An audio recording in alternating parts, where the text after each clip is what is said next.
নাহালের 90 নম্বর আয়াতের তাফসীর আলোচনা আমরা শুরু করেছিলাম। যে আয়াতটা প্রায় 1300-1350 বছর যাবৎ সারা পৃথিবীতে সকল দেশে সকল জায়গায় পবিত্র জুমার দিনে খতিব সাহেবগণ এই আয়াতটা খুতবার মধ্যে তেলাওয়াত করে থাকেন। কেন? এই আয়াত হলো পুরা মুসলিম জাতি পৃথিবীর বুকে কিভাবে চললে সুন্দর একটা পরিবেশ কায়েম হবে এর একটা রোড ম্যাপ দেওয়া হয়েছে। ওইটা স্মরণ করার জন্যই মূলত হযরত উমর ইবনে আব্দুল আজিজ রহমতুল্লাহি আলাইহির যুগ থেকে জুমার খুতবাতে আয়াতকে যুক্ত করা হয়েছে, যাতে ওই কথাটা মনে হয় যেখানে আল্লাহ তার সুন্দর সমাজ গড়তে চায়, সুন্দর পরিবেশ গড়তে চায়, সুন্দর দেশ গড়তে চায়, তাহলে করণীয় কি? এখানের যে 6টা কাজ, 3টি কাজ করতে বলেছেন আর 3টি কাজ থেকে দূরে থাকতে বলেছেন। এটা যদি কেউ মেনে চলে তাহলে আল্লাহ পাক রব্বুল আলামিন তাদেরকে সুন্দর পরিবেশ দান করবেন। যে 3টি কাজ আয়াতের মধ্যে আল্লাহ তাআলা করতে বলেছেন এর মধ্য থেকে প্রথম যে আলোচনা আমরা গত জুমায় মোটামুটি শুনেছি। আল্লাহ পাক রব্বুল আলামিন বলছেন, ইন্নাল্লাহা ইয়া'মুরুকুম বিল আদলি ওয়াল ইহসান ওয়া ইতা'i যিল কুরবা। এই 3টি কাজ আল্লাহ তাআলা করতে বলেছেন। 1 নাম্বার হলো আদল, যে তোমরা আদল করো, ইনসাফ কায়েম করো। ইনসাফ শুধু আদালতে নয়, সর্বক্ষেত্রে তোমার ব্যক্তিগত জীবন থেকে শুরু করে রাষ্ট্রীয় পর্যায় পর্যন্ত ইনসাফ কায়েম করো। ব্যক্তির সঙ্গে কি কোনো ইনসাফ নাই? আমি আমার নিজেকে যেমন খুশি তেমন ব্যবহার করতে পারবো? আমার অঙ্গ কি আমার কাছে স্বাধীন? আমি মনে চাইলে আমার শরীর থেকে রক্ত ঝরাইতে পারবো না, আমি মনে চাইলে আমার কোনো অঙ্গ কেটে ফেলে দিতে পারবো না, এই অধিকার আমার নাই। ব্যক্তিগত জীবনেও ইনসাফ স্বাধীন না, মনে চাইলে যা খুশি তা করবে, এই নির্দেশনা ইসলামে নাই। এজন্যই বলা হয়েছে ব্যক্তিগত জীবন থেকে শুরু করে সর্বক্ষেত্রে ইনসাফ কায়েম করা। গত জুমে আমরা বলেছি, আলোচনা শুনেছি বিস্তারিত। ইনসাফের সহজ বাংলা কথা হলো পাওনাদারকে পাওনা বুঝিয়ে দেওয়া ন্যায্যভাবে, এটার নাম হলো ইনসাফ। পাওনাদারের পাওনা যথাযথভাবে বুঝিয়ে দেওয়া, এটার নাম হলো ইনসাফ, আদল। যে পাওনাদারকে, বান্দার কাছে সর্বপ্রথম পাওনাদার হলো কে? আল্লাহ। আল্লাহর কাছেও বান্দারা পাওনা আছে। এরপরে বান্দারের কাছে দ্বিতীয়তে পাওনাদার কে? নবী করিম সাল্লাল্লাহু আলাইহি ওয়াসাল্লাম। নবীজির কাছেও উম্মত পাওনা আছে ধারাবাহিকভাবে। এরপরে বাবা মা, এরপর অন্যান্য আত্মীয় স্বজন, এরপর অন্যান্য মুসলমান, এরপর অন্যান্য বিধর্মী যারা, এরপর অন্যান্য প্রাণী, একে একে যারাই নাকি পাওনাদার আছে আমার কাছে, তাদের পাওনাগুলো যথাযথভাবে বুঝিয়ে দেওয়া, এটার নাম হলো ইনসাফ। এই ব্যাপারে আমরা গত জুমা বিস্তারিত শুনেছি, সেটাতে আমরা আজকে যাব না। এর দ্বিতীয় শব্দ আল্লাহ তাআলা যেটা করতে আদেশ করেছেন, ইন্নাল্লাহা ইয়া'মুরুকুম বিল আদলি ওয়াল ইহসান। দ্বিতীয় শব্দ, দ্বিতীয় কাজ, দ্বিতীয় গুণ যেটা আল্লাহ তাআলা অর্জন করতে বলেছেন, আদেশ দিয়েছেন সরাসরি আল্লাহ, সেটা হলো ইহসান। এটা বোঝা দরকার। ইহসানটা কি? আল্লাহু আকবার। ইহসান হলো বিভিন্ন ক্ষেত্রে ইহসান হতে পারে। ইবাদতের ক্ষেত্রে ইহসান, এটা হলো প্রথম। হাদিসে জিবরিল, আমরা অনেকে নাম শুনে থাকবো। হাদিসে জিবরিল নামে একটা হাদিস ছিল, যা আছে কিতাবের মধ্যে। যে হাদিসটা সরাসরি জিবরিল আমিন নবীজির সামনে মানুষের সুরত ধরে এসে বসেছেন, এবং নবীজি যেভাবে বসছেন, নবীজির সামনে হাঁটু গেড়ে হাঁটুর সঙ্গে হাঁটু মিলিয়ে বসেছেন। মাঝে মাঝে কথা বলার সময় নবীজির হাঁটুর উপরে সে হাত রাখতেছিল, নবীজিকে প্রশ্ন করতেছিলেন, এবং প্রশ্নের উত্তর নবীজি নিজের পক্ষ থেকে যখন দিতেছিলেন, ওই উত্তরকে আবার ওই প্রশ্নকারী সত্যায়ন করতেছিলেন। সাহাবায়ে কেরাম আশ্চর্য হয়েছে যে কেমন প্রশ্নকারী, সে যদি না জেনে থাকে তাহলে জানার জন্য প্রশ্ন করবে, নবীজি তাকে জানাই দিবে। ঠিক আছে, নবীজি তাকে জানায়, তারপর সে নিজের পক্ষ থেকে সত্যায়ন করে কিভাবে? তার মানে আগে থেকে তার জানা আছে। আর না হয় নবীজির উত্তরকে সে সত্যায়ন করে কিভাবে? এই লম্বা হাদিস, সেটা আমার বলা মাকসাদ না। এই হাদিসের মধ্যে এক পর্যায়ে জিবরিল আমিন নবী করিম সাল্লাল্লাহু আলাইহি ওয়াসাল্লামকে প্রশ্ন করেছেন, মাল ইহসান, ইহসানটা কি জিনিস? ইহসান কি জিনিস এটা? তখন নবীজি বলেছেন, আন তা'বুদাল্লাহা কাআন্নাকা তারাহু ফাইন লাম তাকুন তারাহু ফাইন্নাহু ইয়ারাকা। সহিহ হাদিস, বুখারী সহ বিভিন্ন কিতাবে বর্ণিত হয়েছে। নবীজি উত্তর দিয়েছেন ইহসান নামক প্রশ্নের। ইহসান বলা হয় যে আন তা'বুদাল্লাহা কাআন্নাকা তারাহু, যে তুমি আল্লাহর সামনে যখন কোনো ইবাদত করতে দাঁড়াবে, শুধু নামাজ কি ইবাদত? ইবাদত বললে আমাদের ব্রেন সর্বপ্রথম কোথায় চলে যায়? নামাজ। এর বাইরে আর ইবাদত, ওটা বুঝতে অনেক সময় লাগে। ইবাদত মানেই কি নামাজ? নামাজ হল ইবাদতের একটা অংশ, আরো হাজারো রকমের ইবাদত রয়েছে। তো নবীজি বললেন, আন তা'বুদাল্লাহা কাআন্নাকা তারাহু, তুমি যখন কোনো ইবাদতে দাঁড়াবে, ইবাদতে আত্মনিয়োগ করবে, তখন তোমার মনের মধ্যে এই খেয়াল আনতে হবে যে আমি সরাসরি আল্লাহকে দেখতে পাচ্ছি, যিনি আমাদের মালিক, যিনি আমাদের স্রষ্টা, যিনি আমাদের প্রতিপালনকারী, যিনি আমার রিজিক দাতা, যিনি আমাকে মৃত্যু দিবেন, যিনি আমাকে সুস্থ রেখেছেন, যিনি আমাকে বিবেক বুদ্ধি দিয়েছেন, ওই মহান স্রষ্টাকে আমি দেখতেছি। এই অনুভূতি নিয়ে ইবাদত করার নাম হলো ইহসানের এক নম্বর কথা। এরপরে নবীজি বলেন, ফাইন লাম তাকুন তারাহু ফাইন্নাহু ইয়ারাকা, যদি তোমার মনের মধ্যে এতটা আল্লাহর প্রতি মহব্বত, ভালোবাসা বা আন্তরিকতা না হয় যে তুমি সরাসরি আল্লাহকে দেখতেছো, এটা যদি না হয়, কমপক্ষে এটা অবশ্যই তোমার মনে আসতে হবে যে ফাইন্নাহু ইয়ারাকা, যে তিনি অবশ্যই তোমাকে দেখতেছেন। ফাইন্নাহু, নিশ্চয় আল্লাহ তাআলা, ইয়ারাকা, তোমাকে দেখতেছেন। এই দ্বিতীয় অনুভূতি যদি কারো ভিতরে না আসে, ওর ইবাদত দ্বারা ফায়দা হবে না। ওর ইবাদতের দ্বারা ব্যবসা করবে, চাকরি করবে, ক্ষেত খামার করবে, চাষাবাদ করবে, সর্বক্ষেত্রে যদি নিয়ত ঠিক থাকে, ওটা ইবাদতে পরিণত হয়। বিবাহ শাদী করা ইবাদতে পরিণত হয়, সন্তানাদি সেবা যত্ন করা ইবাদতে পরিণত হয়, ব্যবসা বাণিজ্য হালাল ভাবে করা ইবাদতে পরিণত হয়। এই ক্ষেত্রে কথা মনে রাখতে হবে যে আমি যে ব্যবসা করতেছি, আমি যে রোজা রাখতেছি, আমি যে যাকাত দিতেছি, আমি যে হজ করতেছি, আমি যে নামাজ পড়তেছি, আমি যত লাইনে কাজ করতেছি, এই কাজগুলো মহান আল্লাহ তাআলা আমাকে দেখতেছেন। এটা বিশ্বাস না থাকলে মুসলমান হয় তো দুষ্কর হবে, ঠিক কি না? কারণ আল্লাহ তাআলা তো সবকিছু দেখেন। আলিমুল গায়বি ওয়াশ শাহাদা, এটা আল্লাহর গুণ না? যে আল্লাহ তাআলা গায়েবও জানেন, শাহাদাও জানেন। শাহাদা মানে প্রকাশ্য যেটা, আর গায়েব মানে অদৃশ্য যেটা, গোপনে যেটা করা হয়। প্রকাশ্য অপ্রকাশ্য দুটোই আল্লাহর কাছে সমান। আউয়ালাহু ওয়া আখিরাহু, যাহিরাহু ওয়া বাতিনাহু, শুরু এবং শেষ, প্রকাশ্য এবং গোপন, সর্বকিছু আল্লাহর কাছে সমান তালে আল্লাহর সামনে পরিষ্কার। যে ইহসানের ব্যাখ্যাটা বুঝে আসছে? নবীজি ব্যাখ্যা দিচ্ছেন যে ইহসান মানে হলো তুমি আল্লাহকে দেখতেছো। এটা যদি না হয়, কমপক্ষে এটা অবশ্যই তোমার মনে আসতে হবে যে তোমার সর্বক্ষেত্রে, তোমার সকল পদক্ষেপ, তোমার সকল সিদ্ধান্ত, তোমার সকল কর্ম আল্লাহ তাআলা সরাসরি পর্যবেক্ষণ করতেছেন।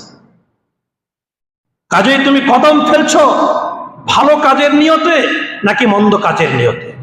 তুমি যে পা উঠাচ্ছ ভালো কাজের জন্য পা ফেলবে নাকি মন্দ কাজের জন্য, এটা কে দেখতেছেন? আল্লাহ তাআলা পরিষ্কার দেখতেছেন।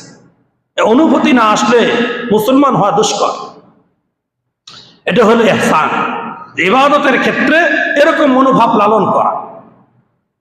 এটা শুধু, যদিও হাদিসের মধ্যে ইবাদতের কথা বলা হয়েছে, কিন্তু মুহাদ্দিসিনে কেরাম তো হাদিসের অনেক ব্যাখ্যা করেছেন। আব্দুল হাই আরেফি রহমতুল্লাহ আলাইহি, হাকিমুল উম্মাত, মুজাদ্দিদে মিল্লাত আশরাফ আলী থানভী রহমতুল্লাহ আলাইহির অন্যতম খলিফা, বর্তমান বিশ্বের সবচেয়ে বড় মুফতি যিনি, জাস্টিস হযরতুল আল্লাম আমার দাদা উস্তাদ মুফতি তাকি উসমানী দামাত বারাকাতুহুমুল আলিয়া, পাকিস্তান, ওনার সরাসরি দুইজন ছাত্র আমার উস্তাদ।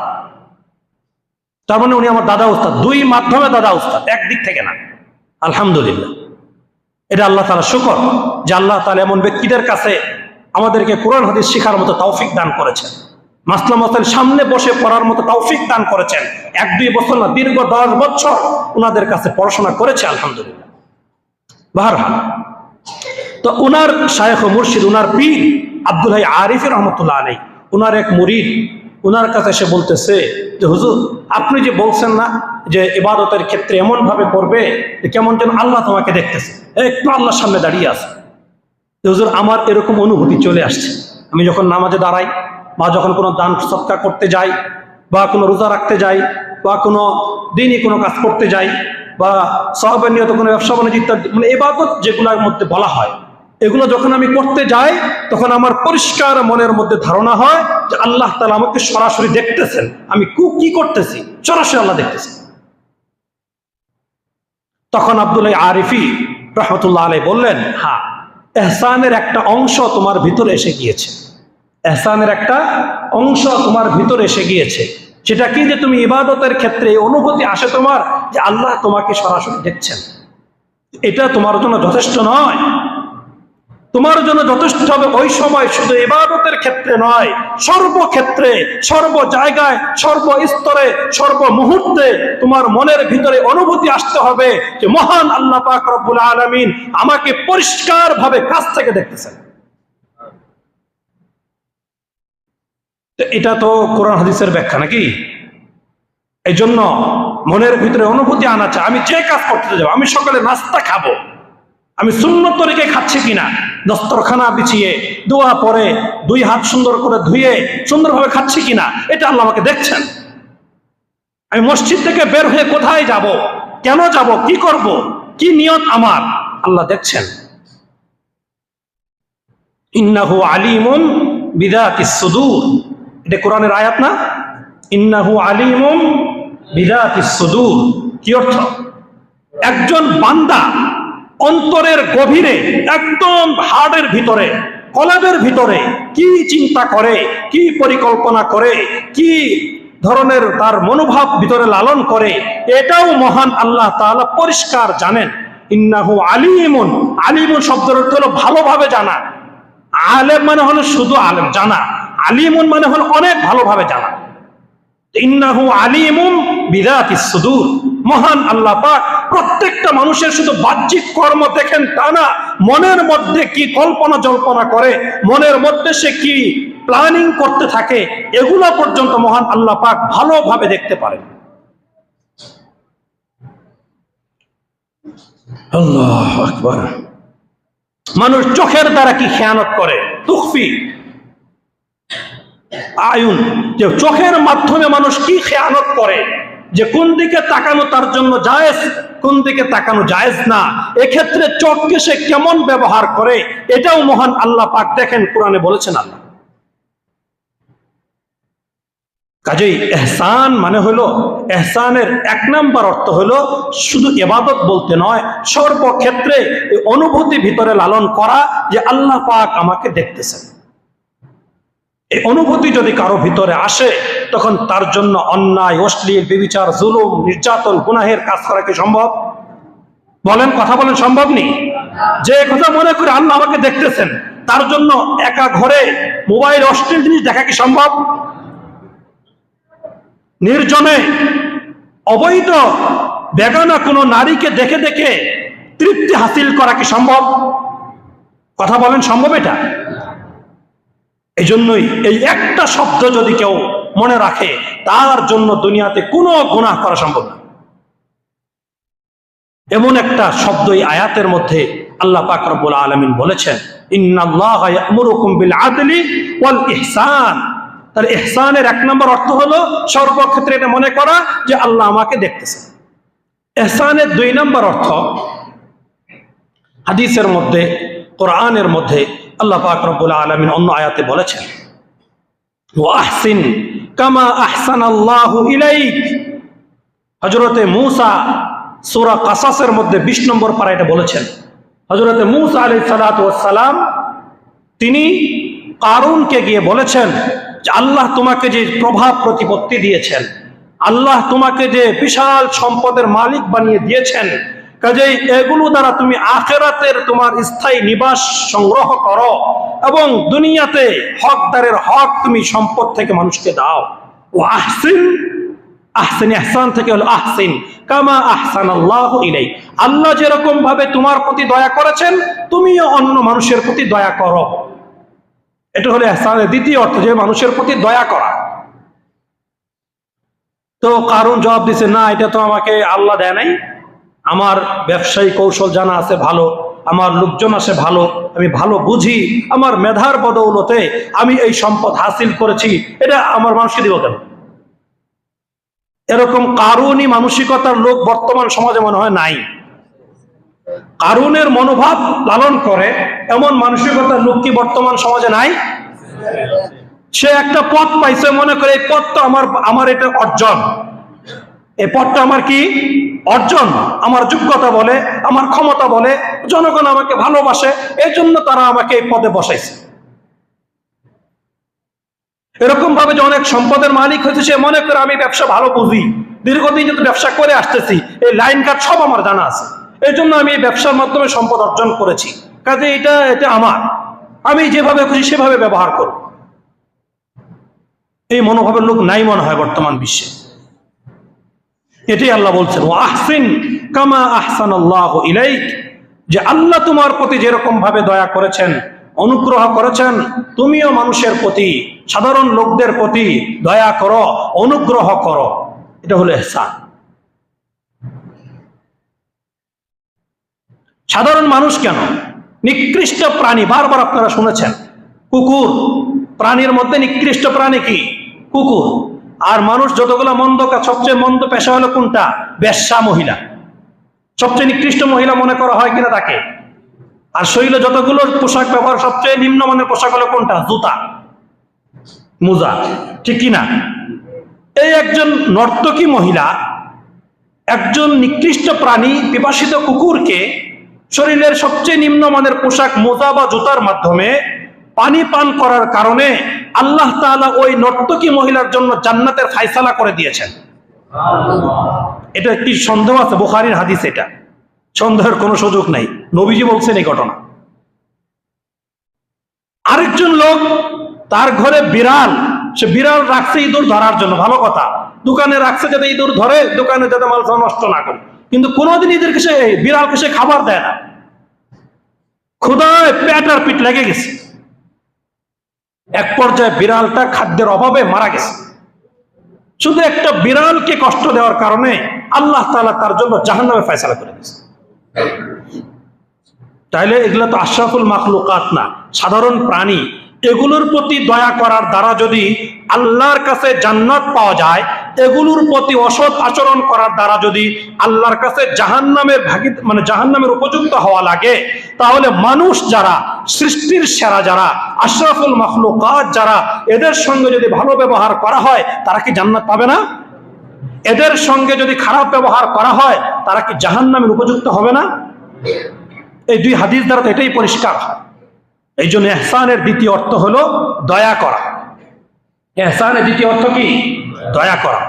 হাদিসের মধ্যে নবী করিম সাল্লাল্লাহু আলাইহি ওয়াসাল্লাম বলেছেন, ইন্নাল্লাহা কাতাবাল ইহসান আলা কুল্লি শাই, আল্লাহ তাআলা সর্ব জিনিসের মধ্যে ইহসান নির্ধারণ করে দিয়েছেন। মানে প্রত্যেকটা কাজ যথাযথভাবে, সুন্দরভাবে, গোছালোভাবে, পরিষ্কারভাবে, পরিপাটিভাবে যেভাবে করা দরকার সেভাবে করতে আল্লাহ তাআলা বলেছেন। ইন্নাল্লাহা কাতাবাল ইহসান আলা কুল্লি শাই, প্রত্যেকটা জিনিসের ক্ষেত্রে যেন ইহসান অবলম্বন করা হয়। এমনকি নবীজি বলেছেন, ইদা যাবাহতুম ফাহসিনুয যিবহা, যখন তোমরা বাড়িতে কোনো মুরগি জবাই করবে, কোনো ছাগল জবাই করবে, কোনো পশু জবাই করবে নিজেরা খাওয়ার জন্য, সুন্দরভাবে জবাই করবে, যেন জবাই ছাড়া অতিরিক্ত কষ্ট এই পশুর না হয়। নবীজি বলেছেন, ওয়ালিয়ুহিদ্দা শাফরাতাহু, সে যেন জবাইয়ের আগে তার ছুরিকে ভালোভাবে ধার দিয়ে নেয়। ভোতা ছুরিতে পুষ দিতে থাকলে ওই প্রাণী অতিরিক্ত কষ্ট হবে। দেখেন, জবাই করে তো মেরেই ফেলবো নাকি? এক্ষেত্রে নবীজি বলেছেন, উত্তম ব্যবহারের সাথে জবাই করো, যেন অতিরিক্ত কষ্ট না হয়। ফাইদা কাতালতুম ফাহসিনুল কিতলা, যখন ন্যায়সঙ্গতভাবে কাউকে হত্যা করা প্রয়োজন দেখা দিবে, রাষ্ট্রীয় কোনো কারণে, রাষ্ট্রীয় কোনো বিচারে সে অপরাধী সাব্যস্ত হয়েছে, তাকে এখন হত্যা করতে হবে। তাহলে যেভাবে তাকে সহজভাবে হত্যা করো, এমন না তাকে হত্যা করার পরে হাত কাটো, পা কাটো, আগুন ধরে জ্বালিয়ে দাও, এগুলো অন্যায়। এগুলো করা হয় নাই, নবীজির হাদিসের ডাইরেক্ট বিরুদ্ধাচরণ করা হয়েছে। বাহরহাল আমি বলছিলাম, ইহসান মানে হলো যে দয়া করা, উত্তম রূপে করা, মানুষের সঙ্গে দয়া করা। মুফতি আজম পাকিস্তান হযরতুল আল্লাহ মুফতি শফি রহমতুল্লাহ আলাই, যিনি তাফসিরুল কোরআন, যেটা মারিফুল কোরআনের নাম শুনছেন না, এটা লেখক যিনি, উনি বলছেন যে আল্লাহ তাআলা আদলের পরে ইহসান শব্দ কেন আনছেন। এই আয়াতের মধ্যে প্রথমে কি বলছেন? আদল, ইনসাফ। এরপর বলছেন কিসের কথা? ইহসান। এভাবে কেন আনলেন? উনি বলছেন যে আদল, ইনসাফ মানে হলো যে যতটুকু পাওনা তাকে ঠিক ওই পরিমাণ দেওয়া, আর ইহসান মানে হলো যতটুকু পাওনা তার থেকে একটু বাড়িয়ে দেওয়া। কথা বুঝতেছেন? আপনি 1 কেজি কিনছেন, আপনাকে 1 কেজি মেপে দেওয়া একেবারে পুঙ্খানু, এটা হলো আপনার প্রতি ইহসান, এই ইনসাফ করা, আদল করা। আর আপনি 1 কেজি থেকে 2-1 গ্রাম বেশি দিয়েছে, এটা আপনার প্রতি ইহসান করেছে। এটার ইনসাফের দ্বারা, আদলের দ্বারা মানুষের মাঝে শত্রুতা দূর হয়ে যায়, কোনো শত্রুতা থাকে না। ইনসাফ যদি করা হয় তাহলে কি দূর হয়ে যায়? ভালো করে কথা বোঝেন, কি দূর হয়? শত্রুতা দূর হয়। ইনসাফ মানে কি? যে যতটুকু পাও না হুবহু অতটুকু দেওয়া। এটা দিলে কি দূর হবে? শত্রুতা দূর হবে।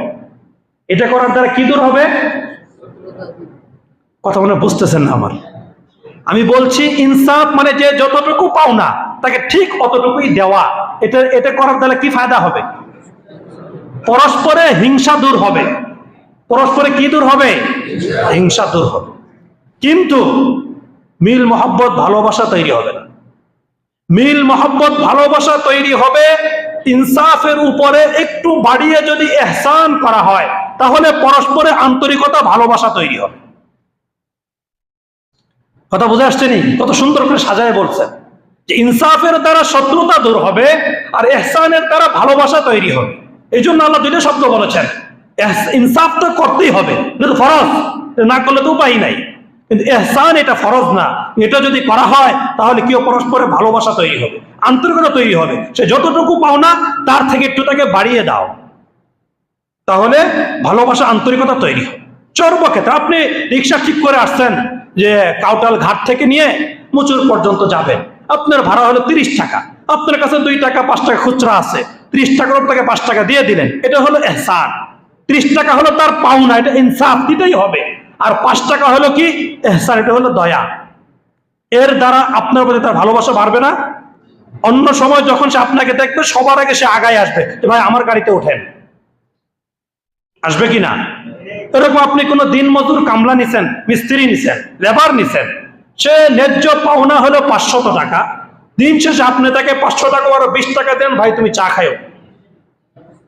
500 টাকা দেওয়া হলো ইনসাফ, 20 টাকা বেশি দাও, এটা হলো ইহসান, এটা হলো দয়া। এই 20 টাকা বেশি দেওয়ার দ্বারা আপনার প্রতি তার ভালোবাসা তৈরি হবে। অন্য সময় আপনি যখন কোনো কাজে ডাকবেন, সে সবার আগে অন্য কাজ ফেলে হলেও আপনার কাছে লাব্বাইক দিবে। এগুলো ইসলাম আমাদেরকে শিখিয়েছেন, আমরা জানি না। এগুলো ইসলামের শিক্ষা, নবীজি এরকম করেছেন।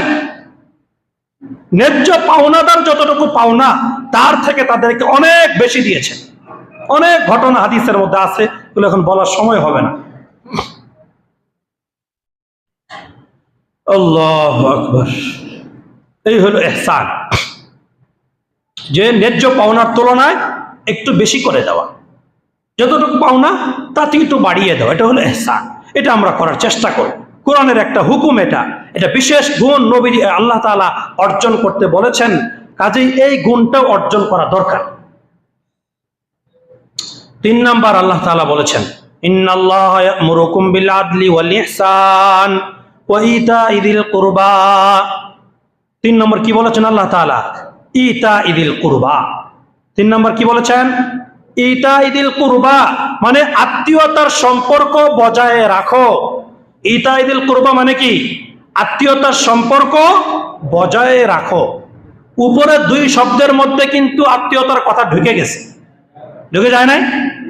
প্রথম যে গেল যে ইনসাফ মানে কি? পাওনাদারের পাওনা দেওয়া। তা আত্মীয় হিসেবে আমার কাছে পাওনাদার আছে না? তার কাছে পাওনা দিলে যেটা ওখানে চলে গেল। আবার এখানে আল্লাহ তিন নম্বরে আলাদা করে বলছেন কেন? এটার গুরুত্ব অপরিসীম। আত্মীয়তার সম্পর্ক রক্ষা করার গুরুত্ব অনেক বেশি।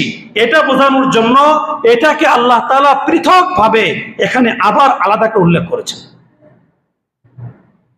বর্তমান সমাজে আত্মীয়দের সঙ্গে দুর্ব্যবহার করা হয়, আত্মীয়দের অধিকার দেওয়া হয় না, দূরবর্তী মানুষের সঙ্গে ভালো ব্যবহার করা হয়, দূরবর্তী মানুষকে মানে প্রয়োজন অতিরিক্ত মেহমানদারি আপ্যায়ন করানো হয়।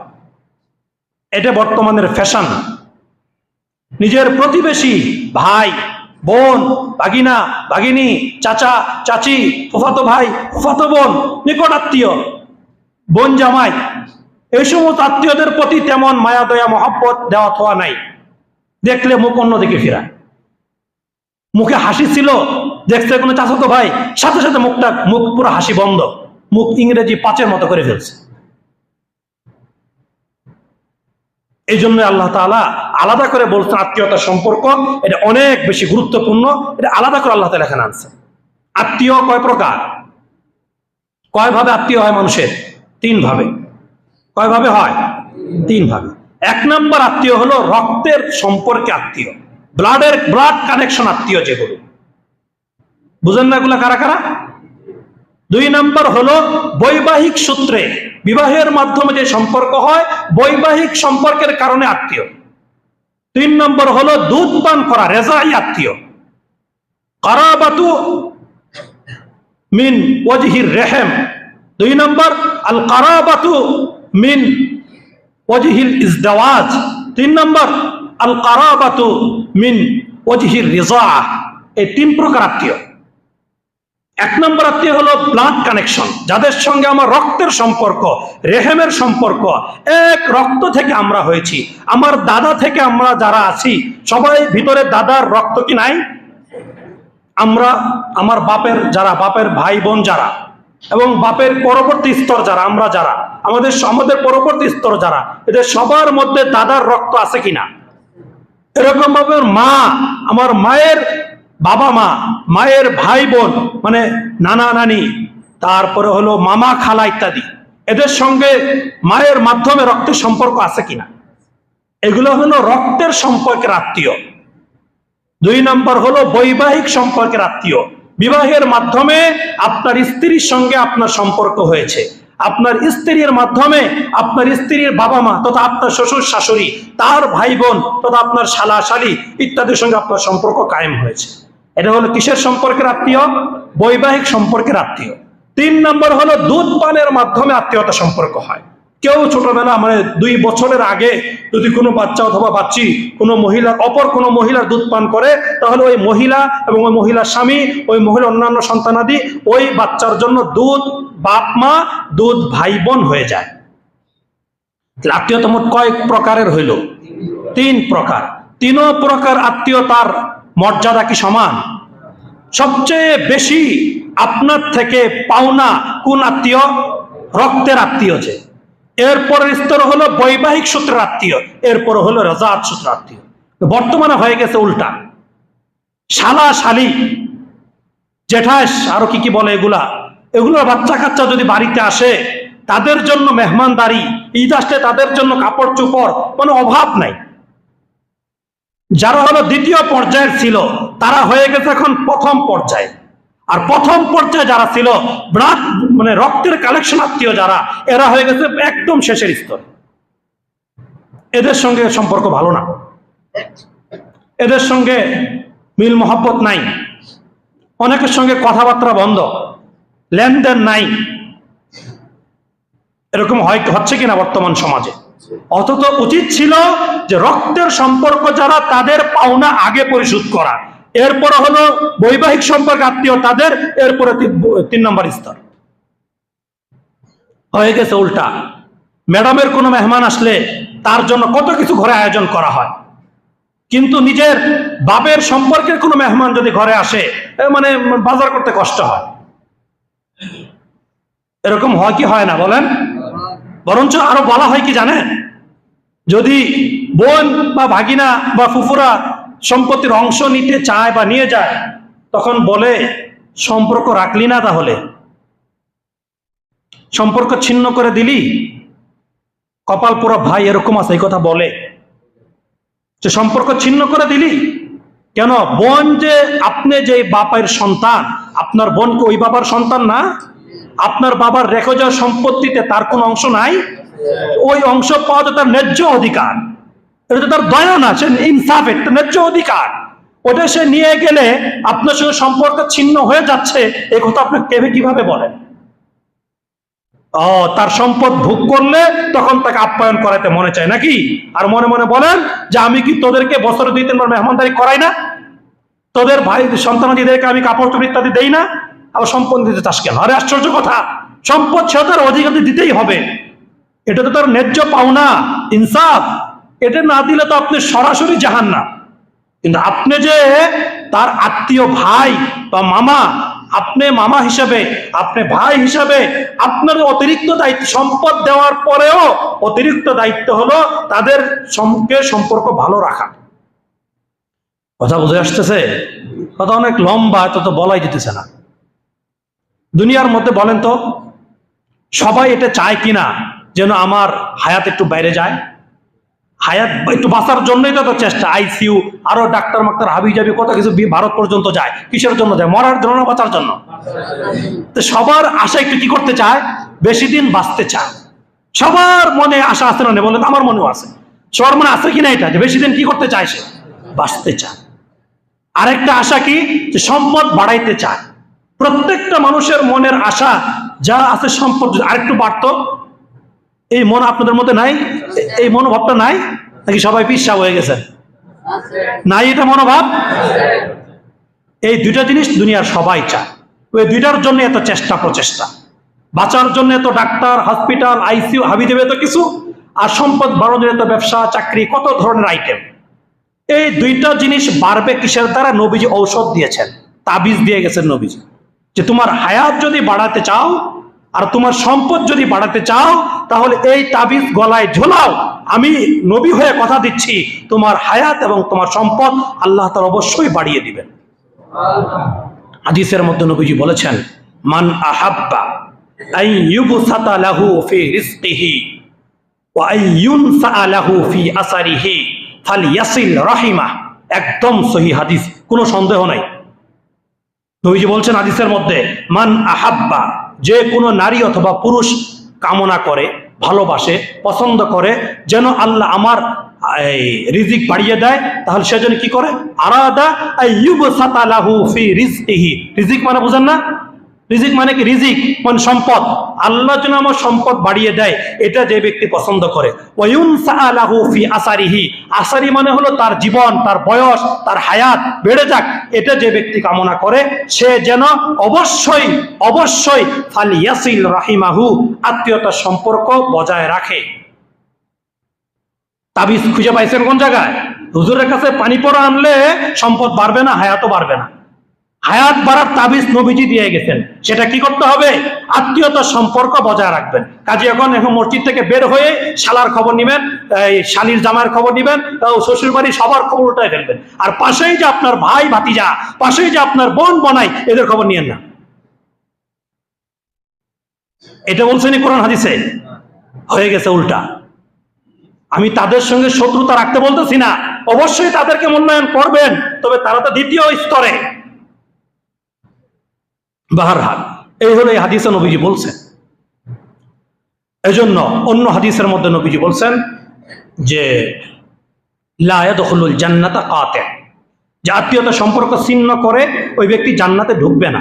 সূরা রাত 13 নম্বর পারা, আল্লাহ তাআলা নিজে বলেন, ওয়াল্লাযীনা ইয়াকতুউনা মা আমারাল্লাহু বিহি আইয়ুসালা, কুরআনের আয়াত, ইয়াকতুউনা মা আমারাল্লাহু বিহি আইয়ুসালা, আল্লাহ যাদের সঙ্গে সম্পর্ক জোড়ায় রাখতে বলছেন, যে ব্যক্তি তাদের সম্পর্ক ছিন্ন করবে তারা সোজা জাহান্নামে যাবে। কে বলছেন এটা? আল্লাহ বলছেন। এক সাহাবী এসে নবীজিকে বলছেন, ইয়া রাসূলুল্লাহ, আমি আমার আত্মীয়তার সঙ্গে সম্পর্ক ভালো রাখতে চাই, কিন্তু সে শুধু শুধু আমার সঙ্গে ঝগড়া লাগায়, শুধু শুধু আমার থেকে দূরে সরে যায়, আমার বদনাম করে বেড়ায়, আমার শত্রুতামি করে বেড়ায়, আমি তার সঙ্গে কিভাবে ভালো সম্পর্ক রাখবো? তখন নবীজি বলছেন, আল্লাহু আকবার, লাইসাল ওয়াসিলু বিল মুকাফি, লাইসাল ওয়াসিলু বিল মুকাফি, যে তোমাকে হাদিয়া দেয়, যে তোমার ঘরে উপঢৌকন পাঠায়, তার সঙ্গে ভালো ব্যবহার করা, এটার নাম আত্মীয়তার সম্পর্ক রক্ষা করা নয়। কথা বুঝতেছেন?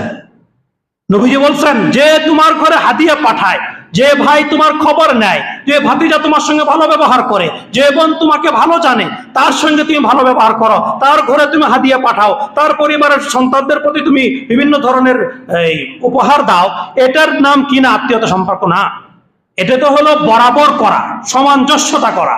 সে যতটুকু দিছে অতটুকু তুমি বদলা দিতে। শুধু আত্মীয় কেন, অন্য মানুষের ক্ষেত্রেও তো তাই। অন্য কোনো মানুষ আপনাকে একদিন চা খাওয়াইলে আপনার একদিন তাকে চা খাওয়াবেন, বরাবর কাটাকাটি হয়ে গেল, এটার আবার ফায়দা কি? এটার তো কোনো ফজিলত নেই।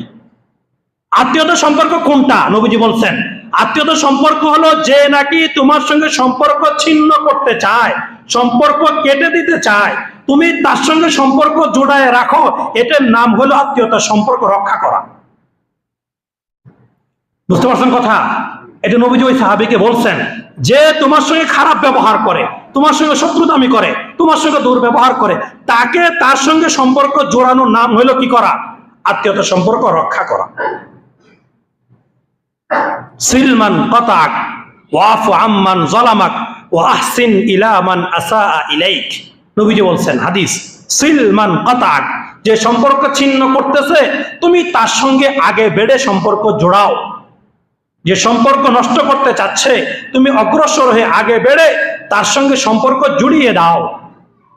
ওয়াফু আম্মান যালামাক, যে তোমার প্রতি জুলুম করেছে, যে তোমাকে কষ্ট দিয়েছে, যে তোমাকে নানানভাবে হয়রানি করিয়েছে, তুমি তাকে ক্ষমা করে দাও, তাহলে আল্লাহ তোমাকে ক্ষমা করে দিবে। ওয়া আহসিন ইলা মান আসাআ ইলাইক, যে তোমার সঙ্গে খারাপ ব্যবহার করেছে, তোমাকে গালি দিয়েছে, তোমাকে বকা দিয়েছে, তোমাকে থাপ্পড় দিয়েছে, ক্ষমতায় থাকা অবস্থায় নানানভাবে তোমাদেরকে কষ্ট দিয়েছে, এখন ক্ষমতাচ্যুত হয়েছে, এখন তোমরা তাদের প্রতি দয়া করো। যদি তাদের বরাবরই করো তাহলে তার মাঝে আর তোমার মাঝে পার্থক্য কোথায়? সে ক্ষমতা পেরে এতদিন জুলুম করেছে, এখন তুমি ক্ষমতা পেয়ে তুমি জুলুম করতেছো, তাহলে পার্থক্য হলো কোথায়? এজন্যই নবীজি বলছেন, সিলমান কাতাক, যে সম্পর্ক নষ্ট করে তুমি আগে বেড়ে তার সঙ্গে সম্পর্ক জোড়াও। 2 নম্বর বলেছেন, ওয়াফু আম্মান যালামাক, যে তোমার প্রতি জুলুম করে তুমি তাকে ক্ষমা করে দাও, আল্লাহ তাআলা তোমাকে ক্ষমা করে দিবেন। 3 নম্বর বলেছেন, ওয়া আহসিন ইলা মান আসাআ ইলাইক, যে তোমাকে কষ্ট দেয়, যে তোমাকে নানান ভাবে দমিয়ে রেখেছে, তোমাকে অগ্রসর হতে দেয় নাই, তোমাকে চাপে রেখেছে, নানান ভাবে নির্যাতন করেছে, তুমি এখন তার প্রতি নির্যাতন করার সুযোগ পেয়েছ, এই সময় তুমি যদি তাকে নির্যাতন না করো, তাকে যদি মাফ করে দাও, তার প্রতি যদি দয়া দেখাও, তাহলে তুমি আল্লাহর প্রিয় বান্দা, আল্লাহ তোমার প্রতি দয়া করবে। কথা বুঝে আসতেছে? বর্তমান বাংলাদেশে যা হচ্ছে, বলেন এই হাদিসের পুরো বিপরীত হচ্ছে না? মানে চেহারা চেঞ্জ হয়েছে, যা আগে যা হয়তো এখনো তাই হচ্ছে। শুধু কি হয়েছে? শাড়ি পরিবর্তন হয়েছে, শুধু চেহারা পরিবর্তন হয়েছে। তাহলে লাভ হইল কি? এত কষ্ট, এত রক্ত, এত প্রাণ দিয়ে লাভ হইল কি? যদি জুলুম চলতে থাকে, অন্যায় চলতে থাকে, মানুষের বাড়ি ঘরে লুটতরাজ চলতে থাকে, তাহলে লাভ হইল কি? আল্লাহ আমাদের সহি বুঝ দান করে। এই হলো আত্মীয়তা সম্পর্ক রক্ষা করা, বড় গুরুত্বপূর্ণ বিষয়। যে আত্মীয়তা সম্পর্ক রক্ষা করবে, আল্লাহ তাআলা তার সম্পদের মধ্যে বরকত দান করবে, আল্লাহ তার হায়াতের মধ্যে বরকত দান করবে, আল্লাহ তাকে জান্নাতের উপযুক্ত বানিয়ে দিবেন। আর রাহিমু মুআল্লাকুন বিল আরশ, সহিহ হাদিস। আত্মীয়তার সম্পর্কটা কার সঙ্গে ঝুলে আছে? আল্লাহর আরশের সাথে। আর রাহিমু মুআল্লাকুন বিল আরশ, কার সঙ্গে সম্পৃক্ত? আরশ মানে বুঝেন না? আল্লাহর চেম্বার, আল্লাহর সিংহাসনের সাথে সম্পৃক্ত।